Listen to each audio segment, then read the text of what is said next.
What is going on, guys? I have an extremely serious video to go over today. On my last trip to Disney World, I realized that the ticket prices for Magic Kingdom and Hollywood Studios are nearly identical. Don't get me wrong, I love Hollywood Studios, I think it's a good park, but I don't think it's on the same level as Magic Kingdom. And to prove that, I'm gonna rank their rides. And also Muppet Vision. Coming in at number 10, we have Alien Swirling Saucers. I think it's a fun ride, I think it's fun to go on with like my little sister, but if I'm going there by myself with like only older people, you're not catching me on Alien Swirling Saucers. Something about that wait just isn't it. If it's above 20 minutes, I'm not hopping in that line no matter what. At number 9, I have Millennium Falcon Smuggler's Run. I know that sounds ridiculous.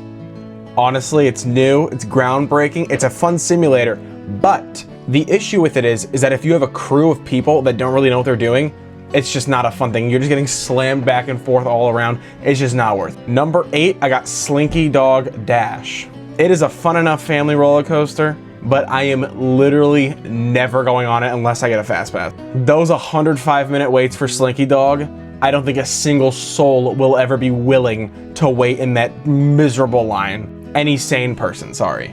At number 7, I got Star Tours. A lot of people hate on this ride, which I understand, because it's pretty sickening. It's old. But the one thing that I love about it right now is that it's ever changing and it always has like a 5 or 10 minute wait. Like you're walking on that ride no matter what. I also love the pre-show.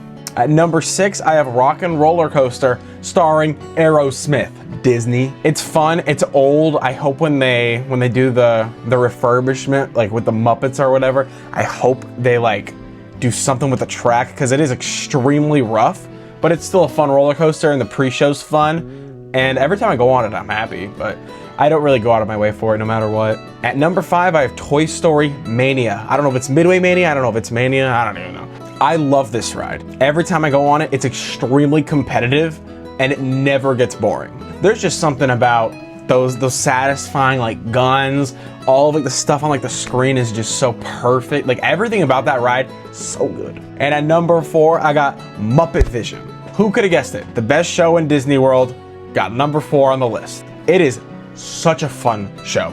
I literally cannot believe they're getting rid of it for Monsters Inc. Well, I can't believe it because no one's going there really. It gets full now that it's closing, but before it was like half full. I don't know, I love all the animatronics, the penguins, like, oh my God. I went on it last time. I went to Hollywood Studios like a few weeks ago and like, it's still like, it's like relaxing but hilarious and it's entertaining still. Like, God, I can't believe they're doing that. Number 3, I got Tower of Terror. It is still one of Disney's best themed rides. And it's like, how old now? Like 25 years old? I never get tired of it. It's always exhilarating, and I like how every time you go on, there's like a different pattern of like the way it throws you up and drops you down. Like every single time you do it, it's gonna be something different and something fun.